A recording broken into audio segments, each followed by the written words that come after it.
Olá, tudo bem? Hoje eu quero falar de um assunto muito importante, concernente à obediência à palavra de Deus. Eu quero que você preste atenção, que você venha entender. Eu vou fazer uma pequena oração. Senhor nosso Deus, em nome do Senhor Jesus Cristo, eu peço que o teu santo e bom Espírito venha iluminar esta palavra no coração e na mente das pessoas que vão ouvir. Que elas possam entender e obedecer a tua palavra. Por Jesus. Amém. Eu quero que você se inscreva no canal Emanuel. Eu quero que você compartilhe com seus amigos, dê um joinha apoiando o nosso programa e compartilhe com seus amigos, porque você estará assim fazendo a obra do Senhor. Eu queria falar hoje de um assunto muito importante. Aqui no Salmo 32, 9, diz assim: não sejas como o cavalo ou a mula, que não têm entendimento, os quais com freios e cabrestos são dominados. Também, em Tiago 3,3 diz assim: ora, se pomos freios na boca dos cavalos para nos obedecerem, também lhes dirigimos o corpo. Esse conselho do Senhor, na verdade, nos mostra uma coisa muito importante. No caso, por exemplo, do cavalo e da mula, eles são muito fortes e o homem precisa do seu trabalho. Mas eles são muitas vezes preguiçosos, manhosos. E para obedecer, o homem tem que pôr um aparelho na sua boca que chama bridão. Aquilo aperta a língua do animal. E quando põe aquilo nele, ele sente muita dor. Então, quando o homem puxa a rédea, aquilo prende e ele sente dor. E ele pula, ele corre, porque ele quer se livrar daquilo. Mas o homem firme segura. E o animal aprende uma lição. Ele aprende que quando ele obedece, quando ele para de pular, o homem afrouxa aquilo ali e para de doer. Então o burro deixa de ser burro, o cavalo deixa de ser cavalo, e ele tem entendimento. Então ele sabe que quando afrouxa aquilo ali, ele não sente dor. E ele então aprende, quando o homem puxa para a direita, ele vai. Quando puxa para a esquerda, ele vai. E quando o homem dá um sinal, ele anda. E ele sabe que se ele ficar parado, ou se ele se rebelar, o homem vai puxar e vai doer. Ei, a Bíblia diz que as desgraças são servas do Senhor. Quando houve aquela rebelião lá nos céus, com aquele anjo que foi criado à imagem, semelhança do Senhor, ele era um querubim ungido, ele era guardião, ele era um daqueles dois anjos que estão em cima da tampa da arca do concerto, ou seja, a arca do governo de Deus, que são os 10 mandamentos. Também ele era o regente do coral de anjos.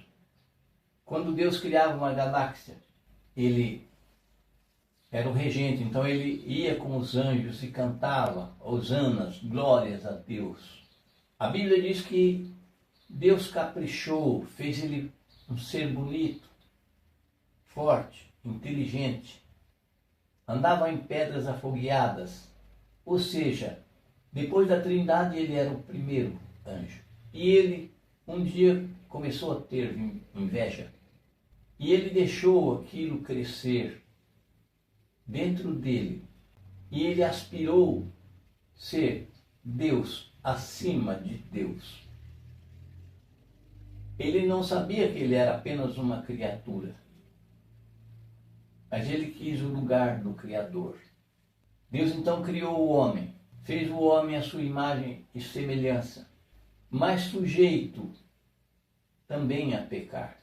Deus criou a terra, deu os domínios do seu poder ao homem, a Adão. Ele tinha domínio sobre os 4 elementos da natureza.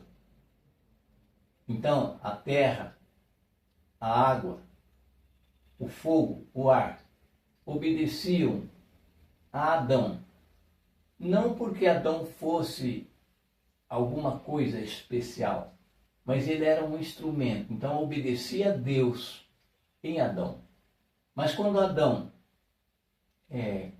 se deixou, vamos dizer assim, de preferir a Deus, ou seja, Adão amou a Eva mais do que a Deus. Na verdade, a Eva foi enganada, mas Adão, ele conhecia e ele sabia que o Senhor era o Criador e que apenas lhe proibiu de tocar uma certa árvore ou comer. Repara, este anjo conseguiu enganar Adão, a Eva, mas Adão não foi enganado. O pecado de Adão foi pior, porque ele se rebelou contra o seu Criador. Deus se afastou e esses principados, potestades, hostes espirituais da maldade, os príncipes das trevas, dominaram este planeta no primeiro céu, ou seja, a uns 100 quilômetros ao redor da Terra. Esses anjos rebeldes que acompanharam Satanás dominam a Terra. Então, nós vemos que, na verdade, Deus precisou criar um ser para educá-lo. Veja que as desgraças são servas do Senhor.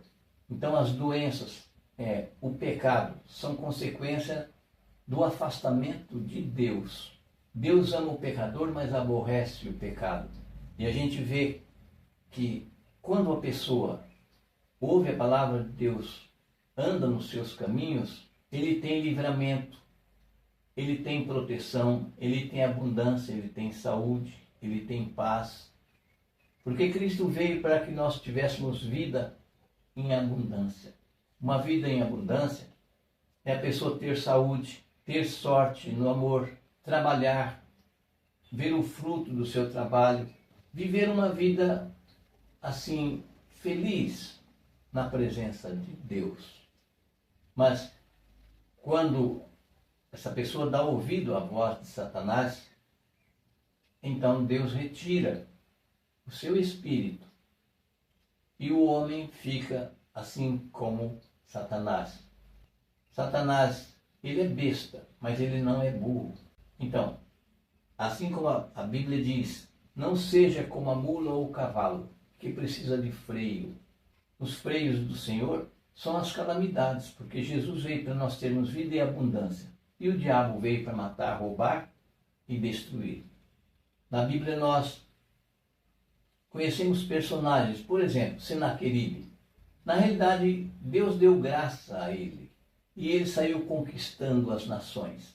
E quando ele chegou no povo de Israel, ele humilhou o rei Ezequias e desfez de Deus. E nós vemos aqui em Isaías 37:9 diz: por causa do teu furor contra mim, e porque a tua arrogância subiu até os meus ouvidos, eis que porei o meu anzol no teu nariz e o meu freio na tua boca, e te farei voltar pelo caminho por onde viestes. Veja, ele afrontou o povo de Deus, que o crente é a menina dos olhos do Senhor. E Deus tomou a dor e pôs um anzol no queixo dele. Numa noite, o anjo do Senhor matou 185.000 homens, soldados.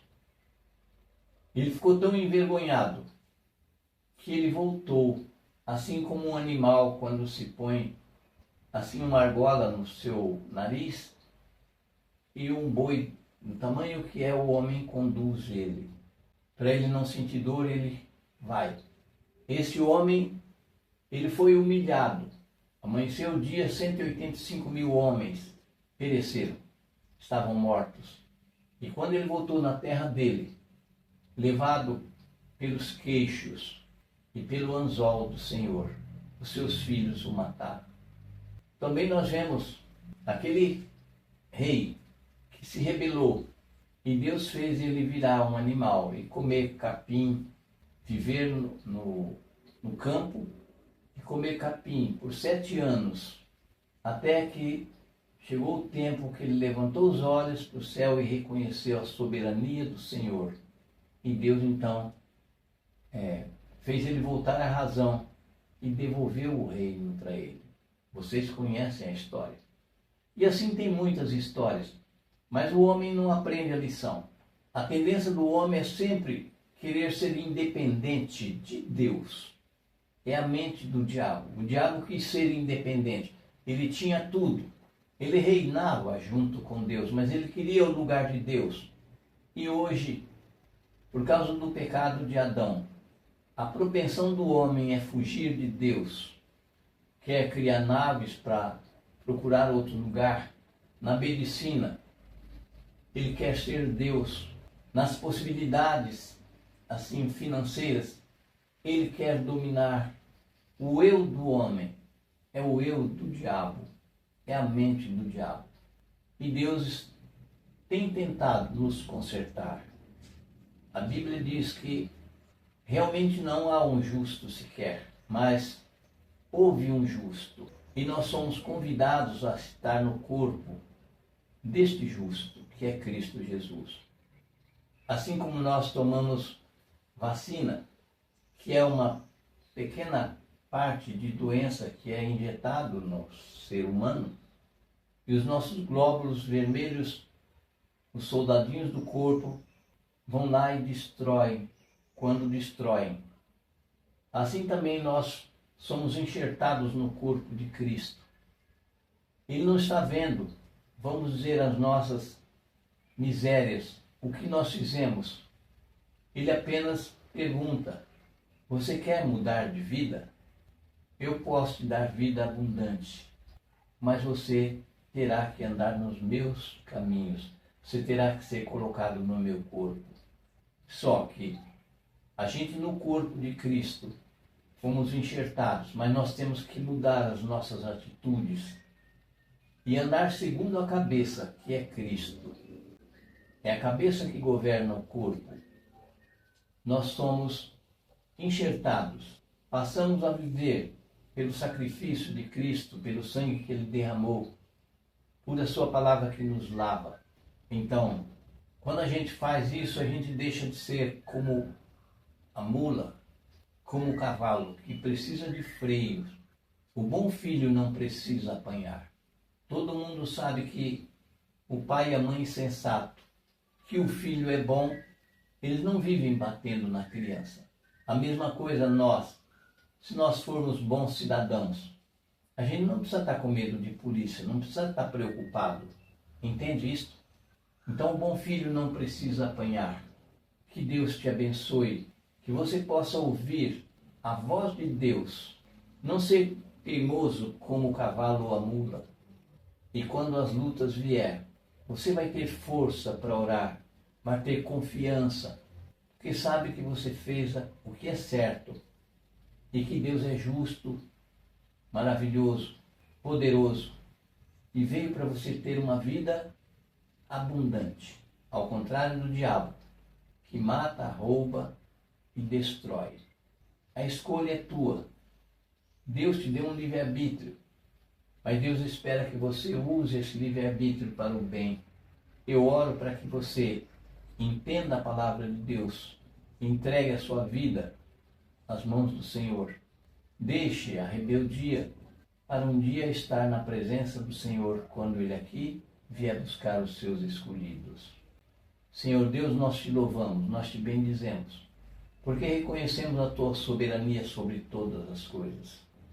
Reconhecemos que o Senhor é um Deus de amor, misericordioso, piedoso, longânimo, tardio em irar-se e rico em misericórdia. Mas também que o Senhor age com justiça e não terá o pecador por inocente. Que todo aquele que der crédito a essas palavras, que possam receber de ti o galardão, a harmonia, o amor, a verdade e a justiça, que venha parar em seu coração, e que ele ame ao Senhor acima de todas as coisas e ao seu próximo como a si mesmo. Que ele sinta o desejo de fazer pelo seu semelhante o que ele gostaria que fizesse por ele se ele estivesse numa situação difícil. Então, não vamos ser como a mula, como o cavalo, que precisa pôr o bridão na boca, como foi posto no Senaqueribe e também no rei Nabucodonosor. Porque ninguém lutou contra Deus e prevaleceu. E tem um provérbio que diz, se não pode com ele, une-se a ele. Que Deus te abençoe. Se você quiser conhecer o Grupo Emanuel, nós pregamos a obediência aos 10 mandamentos e a fé de Jesus. Amém.